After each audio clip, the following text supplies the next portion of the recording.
नमस्कार दोस्तों, my self Seema Singh. I hope आप सब बढ़िया होंगे। जैसा कि आपको पता है, हम यहाँ पे होम साइंस के टॉपिक कवर करते हैं और आज जो हमारा टॉपिक है वह है जिंक, और जिसे हम जस्ता भी बोलते हैं। काफ़ी इम्पोर्टेंट टॉपिक है, प्रीवियस ईयर एग्जाम्स में इससे संबंधित काफ़ी क्वेश्चंस पूछे गए हैं। तो हम अपने आने वाली वीडियोज़ में प्रीवियस ईयर एग्जाम्स में जो क्वेश्चन पूछे गए हैं उनको भी डिस्कस करेंगे और कुछ सेल्फ मेड क्वेश्चन भी डिस्कस करेंगे। तो देखते हैं कि जिंक क्या होता है। अगर जिंक या जस्ते की बात की जाए, इसको जस्ता भी बोला जाता है और जिंक भी बोला जाता है, ठीक है। जिंक और जस्ते की बात की जाए तो जिंक जो होता है ये स्वाद के लिए जिम्मेदार होता है, स्वाद के लिए आवश्यक होता है। जिंक की कमी से व्यक्ति में स्वाद नहीं आता है, ठीक है। जब कोरोना हो रहा था उस टाइम पे जो डॉक्टर थे, जिसको कोरोना हुआ उस व्यक्ति को स्वाद नहीं आ रहा था ना, तो डॉक्टर उसे जिंक की टैबलेट दे रहे थे। तो जो जिंक होता है ये स्वाद के लिए जिम्मेदार होता है और जिंक की कमी से हाइपोक्सिया रोग होता है। हाइपोक्सिया रोग होता है जिंक की कमी से, ठीक है।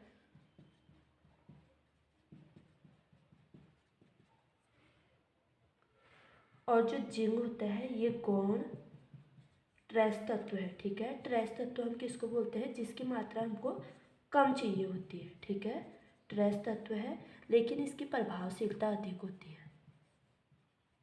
होने को तो इसकी मात्रा हमको कम चाहिए होती है, लेकिन जो इसकी प्रभावशीलता है वो अधिक होती है। जैसे इसकी कमी होगी व्यक्ति को स्वाद नहीं आएगा। जो जिंक होता है ये हमारे शरीर में महत्वपूर्ण क्रियाओं को करने के लिए क्रियाओं को संपन्न करता है जिंक, ठीक है। क्रियाओं को संपन्न करने में सहायक होता है।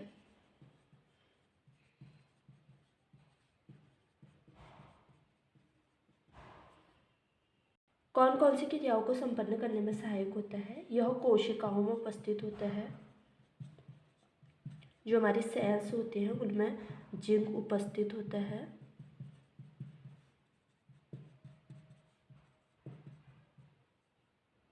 तो जिंक के जो आवश्यक कार्य हैं वो ये सभी हैं। जिंक क्या होता है? जिंक स्वाद के लिए आवश्यक होता है। जिंक की कमी से हाइपोक्सिया रोग हो जाता है, ठीक है। अगर जब जिंक की कमी होगी तो हाइपोक्सिया रोग देखने को मिलता है। और जिंक जो होता है ये गौण ट्रेस तत्व होता है। इसकी मात्रा हमको कम चाहिए होती है, लेकिन इसकी जो प्रभावशीलता होती है वो हमारी बॉडी में अधिक होती है। हमारे शरीर में महत्वपूर्ण क्रियाओं को संपन्न करने में जिंक जो होता है वो सहायक होता है। और महत्वपूर्ण कार्य क्या होते हैं? यह कोशिकाओं में उपस्थित रहता है। जो जिंक होता है ये हमारी सेल्स में उपस्थित रहता है और कई एंजाइम्स के कोफैक्टर्स के रूप में यह कार्य करता है। कई ऐसे एंजाइम्स हैं जिनके कोफैक्टर्स के रूप में जिंक कार्य करता है। और शारीरिक वृद्धि एवं विकास में जिंक सहायक होता है। प्रजनन अंगों को सुचारू रूप से कार्य करने के लिए जिंक आवश्यक होता है, ठीक है। और जिंक कहाँ पे पाया जाता है? जिंक आँखों के आइरिस, रेटिना एवं लेंस में पाया जाता है। एक तो ये हमारी सेल्स में पाया जाता है, दूसरा कहाँ पे उपस्थित होता है? हमारी आँखों की जो आइरिस, रेटिना एवं लेंस होते हैं उसमें जिंक उपस्थित होता है। और जो जिंक होता है ये भी हमको ध्यान रखना पड़ेगा कि प्रजनन अंगों को सुचारू रूप से कार्य करने के लिए जरूरी होता है। और प्रजनन अंगों को सुचारू रूप से चलाने के लिए हमने एक विटामिन देखा था। विटामिन कौन सा था? विटामिन ई जो होता है ये भी प्रजनन अंगों को सुचारू रूप से चलाने के लिए आवश्यक होता है। तो हमने देखा कि जो जिंक का होता है वो हमारे बॉडी में जो कुछ क्रियाएं होती हैं उनको संपन्न करने में सहायक होता है। अब हम देखेंगे कि आगे जो जिंक की मात्रा है हमारे बॉडी में कहाँ पे कितनी मात्रा में रहता है। जिंक की अगर उपस्थिति देखें तो एक स्वस्थ मनुष्य के शरीर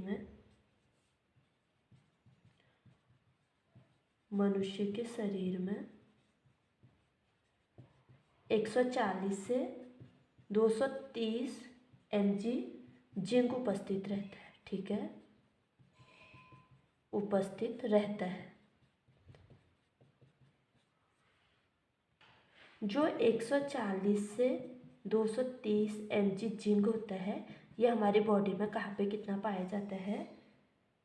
80 से 90% त्वचा में पाया जाता है एवं हड्डियों में, त्वचा, हड्डियों और ग्रंथि में उपस्थित रहता है, ठीक है, ग्रंथि में उपस्थित रहता है।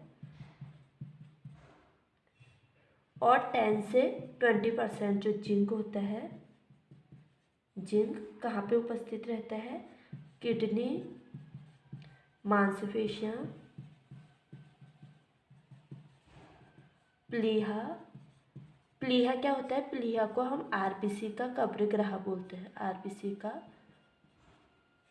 कब्रग्राह भी बोलते हैं हम प्लीहा को, ठीक है। तो जो प्लीहा में जिंक उपस्थित रहता है और इसके अतिरिक्त ये कहाँ रहता है? अग्नाशय में।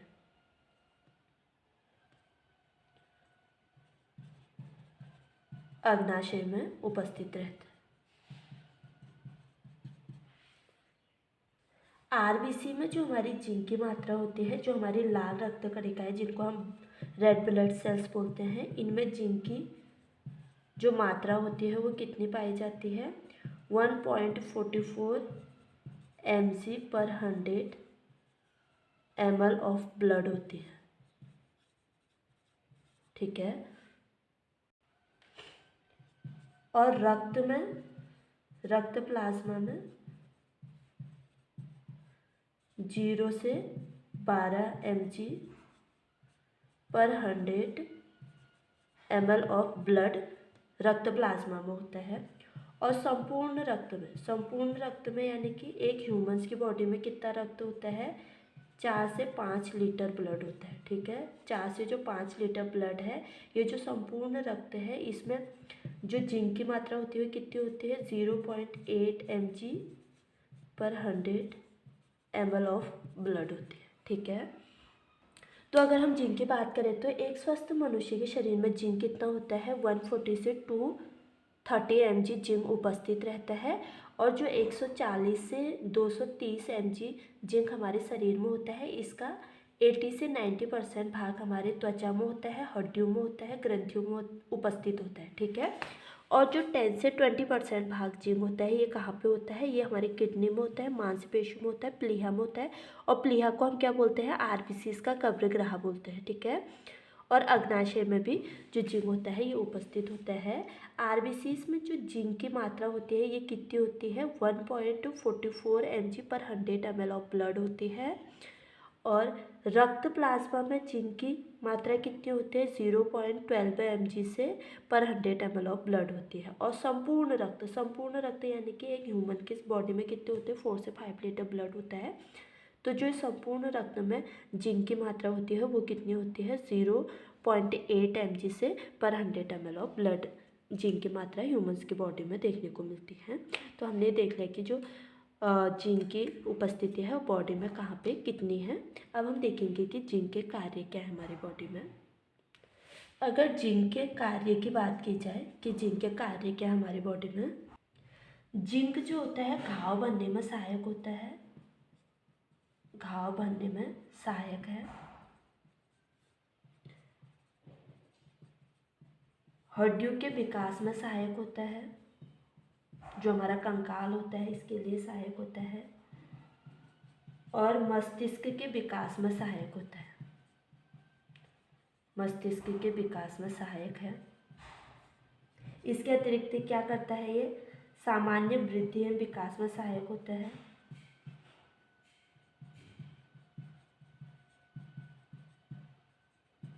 विकास में सहायक है जिंक। और इंसुलिन हार्मोन्स जो होता है, इंसुलिन हार्मोन के निर्माण में सहायक होता है, निर्माण में सहायक है। और इसके अतिरिक्त यह आरबीसीज एवं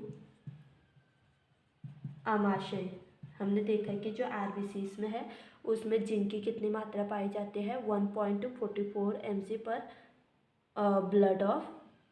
ब्लड पाई जाती है। तो आरबीसीज एवं आमाशय की झिल्लियों में उपस्थित रहता है, झिल्लियों में पाया जाता है। और इसके अतिरिक्त और जो हमारी अंतःस्रावी ग्रंथियां होती हैं, अंतःस्रावी ग्रंथियों की क्रियाशीलता में सहायक होता है, क्रियाशीलता में सहायक, ठीक है।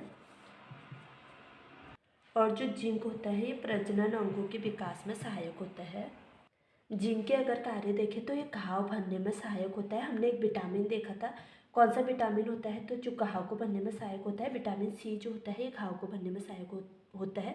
तो जिंक जो होगा वो विटामिन सी के अवशोषण में भी सहायक होता है और हड्डियों के विकास में सहायक होता है। हड्डियों के विकास में कौन कौन से सहायक होते हैं, जो हमने देखे थे, खनिज लवण और कैल्शियम सहायक होता है और फास्फोरस सहायक होता है। फास्फोरस और एक विटामिन सहायक होता है, कौन सा विटामिन होता है, विटामिन डी सहायक होता है। ठीक है, vitamin D, zinc, calcium, phosphorus ये सभी हड्डियों के विकास में सहायक होते हैं, तो एक दूसरे के अवशोषण में भी सहायक होंगे। मस्तिष्क के विकास में ये सहायक होता है और सामान्य वृद्धि विकास में ये सहायक होता है जो जिंक होता है। इंसुलिन के निर्माण में सहायक होता है, इंसुलिन एक हार्मोन होता है, इसके निर्माण में भी जिंक सहायक होता है।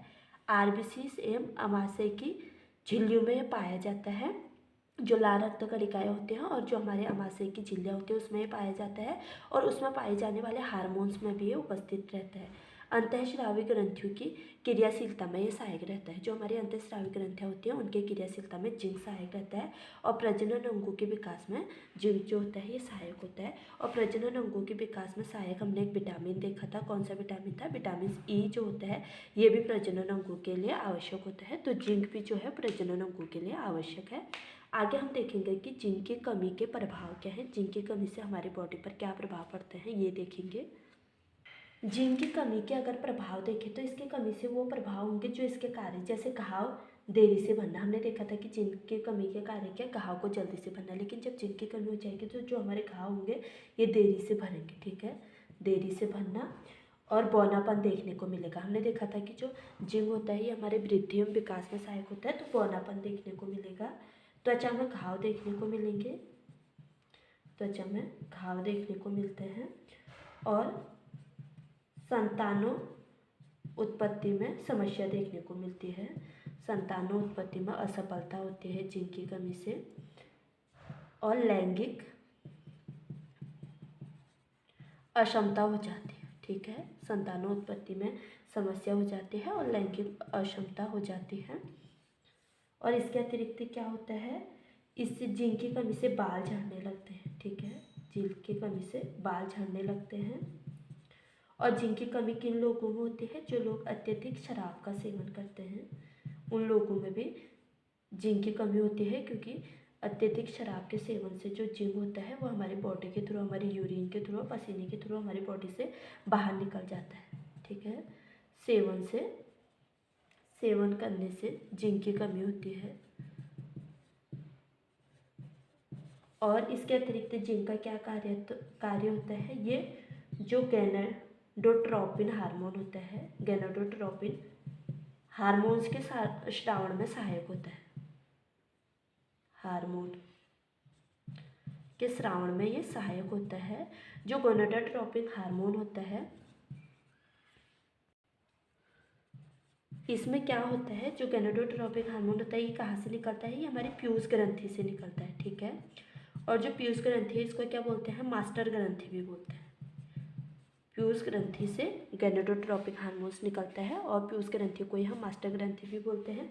जो गोनाडोट्रोपिक हार्मोन होता है ये क्या होता है, ये प्रजनन अंगों को नियंत्रित करने का कार्य करता है। जो गोनाडोट्रोपिक हार्मोन होता है ये प्रजनन अंगों को नियंत्रित करने का कार्य होता है। तो जिंक की कमी की अगर हम बात करें तो जिंक की कमी हो जाएगी, घाव देरी से भरना, बौनापन देखने को मिलेगा, त्वचा में घाव देखने को मिलेंगे और संतानोत्पत्ति में असफलता, यानी कि संतान की प्राप्ति नहीं हो पाएगी। जैसे कि हमको पता है जो जिंक होता है ये प्रजनन अंगों को नियंत्रित करने में सहायक होता है, तो संतानोत्पत्ति में असफलता और लैंगिक अक्षमता देखने को मिलेगी, बाल झड़ने लगते हैं। अत्यधिक शराब का सेवन करने वाले लोगों में जिंक की कमी हो जाती है और जो गोनाडोट्रोपिन हार्मोन होता है इसके स्रावण भी कम कर देता है जिंक। और जो गोनाडोट्रोपिन हार्मोन होता है ये कहाँ से निकलता है, हमारी पीयूष ग्रंथि से निकलता है और इसको हम मास्टर ग्रंथि भी बोलते हैं।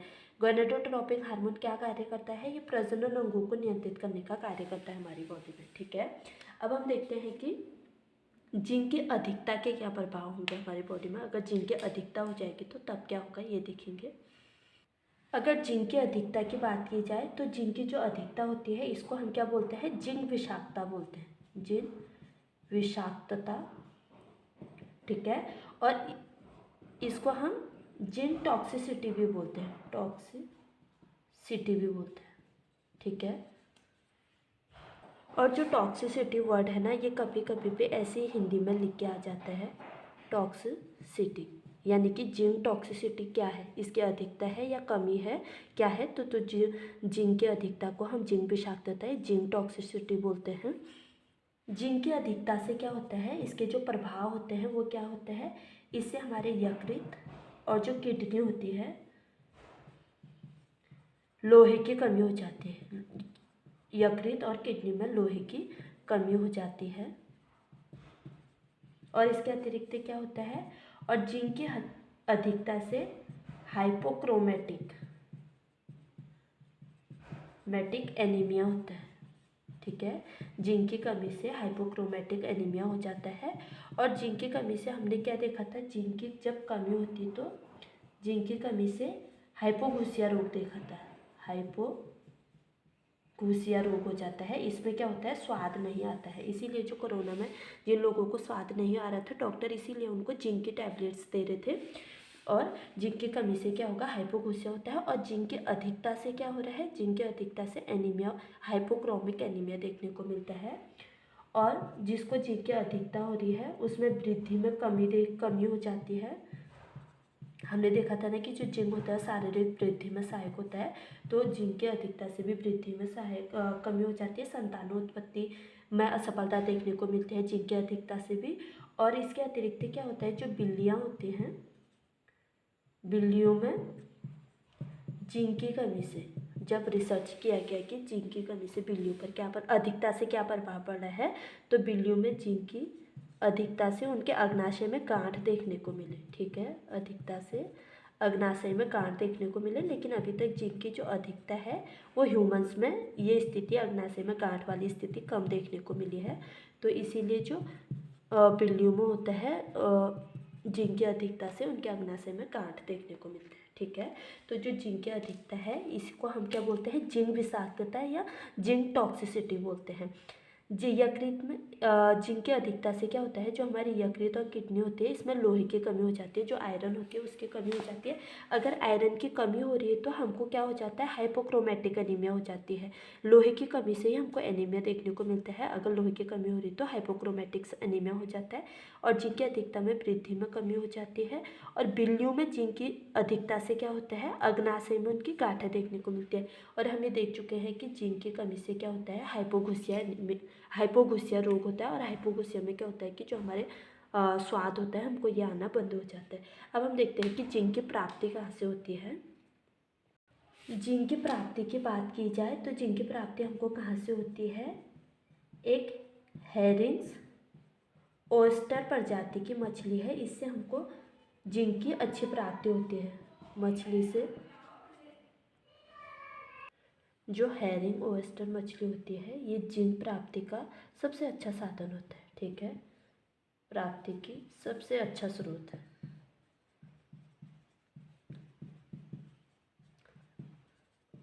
और इसके अतिरिक्त हमको जिंक कहाँ से प्राप्त होता है, इसके अतिरिक्त जिंक की प्राप्ति हमको मांस से होती है, अंडा से होता है और गेहूं की भूसी से, ठीक है। जिंक प्राप्ति का जो सबसे अच्छा साधन है वो क्या है, हेरिंग ओयस्टर मछली होती है, इससे हमको जिंक की सबसे अच्छी मात्रा में जिंक की प्राप्ति होती है। इसके अतिरिक्त मांस, अंडा, गेहूं की भूसी से प्राप्त होता है।